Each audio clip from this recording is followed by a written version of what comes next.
But once the jury have been sworn in, very soon after that, we'll be good to go.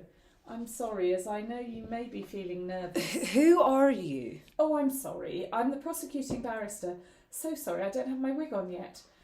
So yes, it's me that asks you some questions, first about what happened, and then the defence will ask you some questions about what happened, cross-examine you, and that part will be a bit like going to the dentist. Not much fun, I'm afraid. Are you the one on my side then?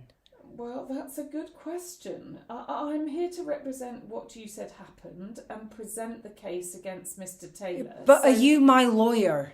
Well, strictly speaking, I'm not your lawyer, no. So who are you then? Well, I'm the lawyer for the Crown's case. But I'm the one it happened to. I know it did. So who's my lawyer? Well, you don't actually have a lawyer. But it happened to me. I know it did, but technically you're a witness and the case is against Mr. Taylor. What, does he get a lawyer? Yes, and in fact that brings me to my next point. It's now part of my job to give you some information, and I must tell you that the defence case in this case is that you consented. I what? You consented to sex with Mr. Taylor. I did what? You consented with sex with Mr. Taylor and you invited him to stay the night with you. God almighty! He was drinking with Gary. I went to bed. I was finished. I was in bits. It was the day of my little sister's funeral.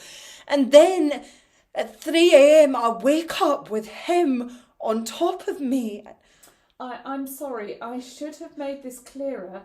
This cannot be the start of a conversation between us. I simply have to give you that information. I can't give you advice. He's on top of me and he's trying to take my pyjama bottoms off of me. I push him like this with my arm. I say, what in God's name do you think you're doing? And he grabs my top and the whole pocket rips. Look, this is really unfortunate, but I mustn't get into a discussion with you about it now. You need to tell the court what happened in your own words, and I will do my very best to help you with my questions. I understand it's nerve-wracking, but if you want to break, the court will break. You just pause, you take your time, and you'll be behind a screen. Oh, I don't want a screen. Okay. It's much easier if you don't have your attacker looking at you. I will look at him and say what he did to me. I can't believe what he did to me on the day of my little sister's funeral. You need to say all of this to the court.